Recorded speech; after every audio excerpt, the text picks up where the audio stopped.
were with the Raiders last year. I was. And it's really a remarkable story. So I've been a defender of Derek Carr forever. And I say what I think Derek Carr illustrated last year that people doubted is even with chaos, a defense that was inconsistent. Darren Waller was out. The Henry Ruggs situation. I'm like, he got him into the playoffs. Like, that's a star to me. Were you surprised? Was Derek better than you thought from the outside until you joined? No, I've always been a Derek Carr fan, and he'll tell you that. I told him that from afar. When I got there, I told him that. I've always thought he was underrated.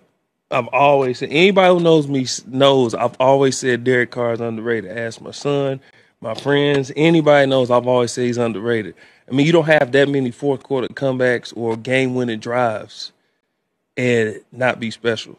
And I just think he got a bad rap. I think he had a lot of bad situations around him, but he showed his resilience last year. And I'm excited to see what he can do this year with that type of team around him, with McDaniels, you know, giving him a system that fits him.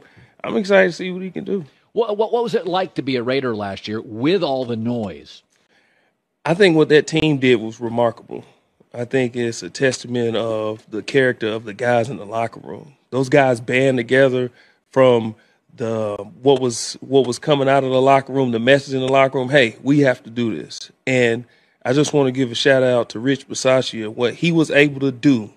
He's one of the greatest coaches I've ever been around in the history of the NFL. And he's been kind of funneled to a special teams coach, but he's one of the best coaches I've ever seen that can get men to band together for one cause. That Indianapolis win on the road, I'm telling you. that was the biggest Raider win in a decade. I'm telling you, man, what he was able to do with all those guys in that locker room and just the men in the locker room, that's why I'm always going to root for the Raiders, because one of what Rich did and what those guys in that locker room represented and how they band together. No, they didn't win in the playoffs, but they got there.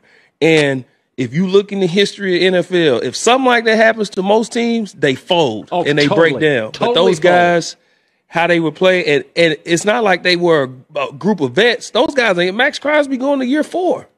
You know what I'm saying? Renfro's a kid. Jacobs. Everybody's young.